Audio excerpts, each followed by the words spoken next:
Nabundol ng motorsiklo ang batang 5 taong gulang sa Laguna. Multicab namang lumihis sa linya ang bumangga sa kotse sa Cebu City. Nakatutok si Mav Gonzalez. Bumabiyahe sa Cebu City ang kotseng may dashcam nang biglang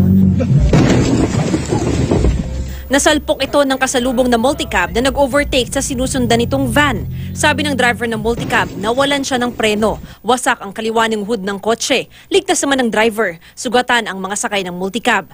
Hindi na raw nagsampa ng reklamo ang driver ng kotse dahil nangako ang driver ng multicab na sasagutin ang gastos sa pagpapaayos sa nasirang sasakyan.